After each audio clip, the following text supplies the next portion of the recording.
Well, in recent months, the United States and North Korea, who don't have formal diplomatic ties, have been maintaining quiet contacts through the North Korean diplomatic mission at the United Nations. Now, this has been a traditional sort of channel for the two sides to communicate.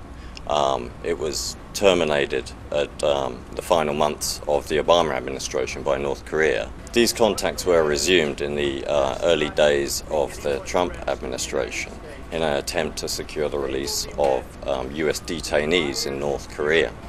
Now, it's been a matter of public record that these contacts helped secure the release of Otto Warmbier, who was a University of Virginia student in June.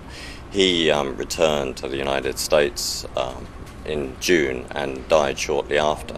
What hasn't been known before is that these contacts have continued and that they've also broached broader issues in the US-North Korea relationship.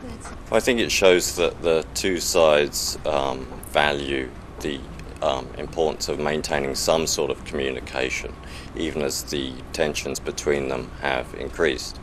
It should be noted that these contacts haven't succeeded in easing these tensions at all, but they could possibly provide a sort of foundation for more serious negotiations if the two leaders sort of tone down the threats against each other and decide that it's time to negotiate.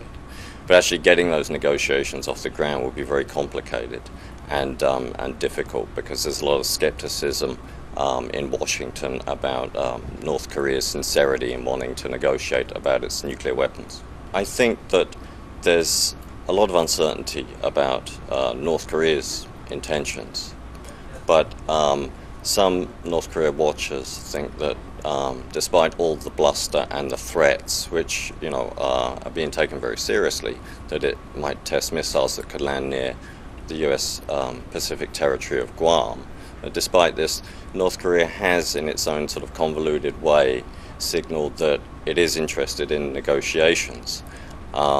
It has sort of said in recent weeks that it doesn't want to negotiate on its nuclear program and its missiles, but it sort of adds a caveat that signals it might be willing to do so if the US ends its hostile policy.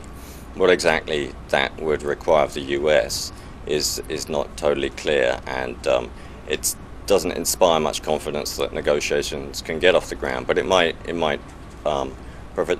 present some sort of opening.